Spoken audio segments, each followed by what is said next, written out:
क्या आपने कभी ऐसा संस्कारी चोर देखा है जो चोरी करने के बाद भगवान के पास हाथ जोड़कर खड़ा हो जाए, आशीर्वाद लेना ना भूले? उत्तर प्रदेश के झांसी से एक ऐसी ही विचित्र तस्वीरें सामने आई हैं। एक तरफ नीयत में खोट है तो दूसरी तरफ भक्ति का यह पाखंड। गहने समेटे, झोला भरा, लेकिन जाते जाते जो किया उसे देख पुलिस भी सिर खुजलाने लगी। नमस्कार, मेरा नाम है पीयूष तिवारी और आप देख रहे हैं नवभारत लाइव। यूपी के झांसी में एक चोर ने ऐसी वारदात को अंजाम दिया जिसे सबको हैरान कर दिया है। मामला झांसी के एक मंदिर का है जहां देर रात एक चोर दाखिल होता है। उसका मकसद साफ था, देवी देवताओं के शरीर पे से उनके सजे सोने चांदी के जेवरात उसने एक एक करके मूर्तियों से गहने उतारे, अपने पास रखे एक झोले में उसको डाला। लेकिन इस पूरी वारदात के बाद जो हुआ वो अब चर्चा का एक विषय बना हुआ है। सीसीटीवी फुटेज को जरा आप ध्यान से देखिए।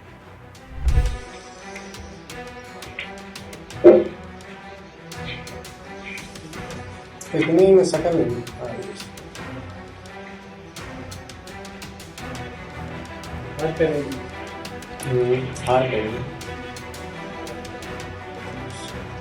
ढाक दे बेटा।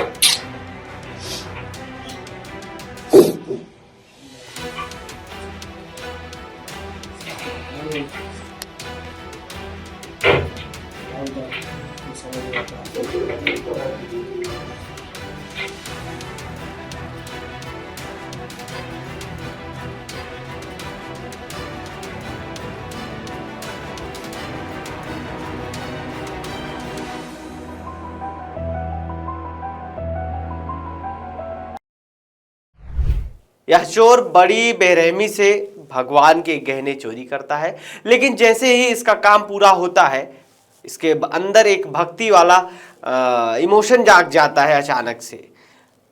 और वो जाने से पहले ये चोर भगवान की मूर्ति के सामने खड़ा होता है, बाकायदा हाथ जोड़ता है, सिर झुकाकर प्रणाम करता है और फिर वहां से 9-2-11 हो जाता है। अब सवाल ये है कि ये भगवान के प्रति उसकी श्रद्धा थी या फिर पकड़े जाने का डर या फिर उस अपराधी का पाखंड था जो गुनाह करने के बाद भी भगवान से माफी मांग रहा था।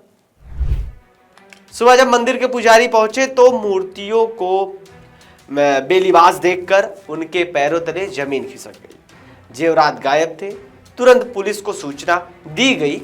पुलिस ने जब सीसीटीवी खंगाला तो चोर के इस अनोखी हरकत ने उन्हें भी सन्न कर दिया। पुलिस अब हुलिये के आधार पर इस संस्कारी चोर की तलाश कर रही है कि आखिर वो कौन थे साहब जो गहना चुराए फिर नमन करके गए।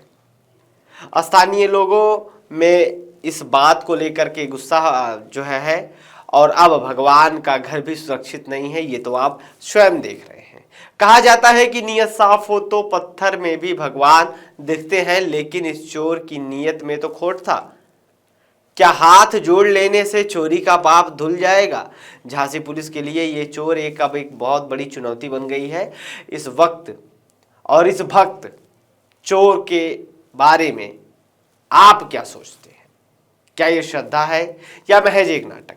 कमेंट बॉक्स में जरूर अपनी राय दीजिएगा। फिलहाल तमाम ऐसी खबरों से जुड़े रहने के लिए बने रहिए नवभारत लाइव के साथ। सब्सक्राइब करिए नवभारत लाइव को। धन्यवाद।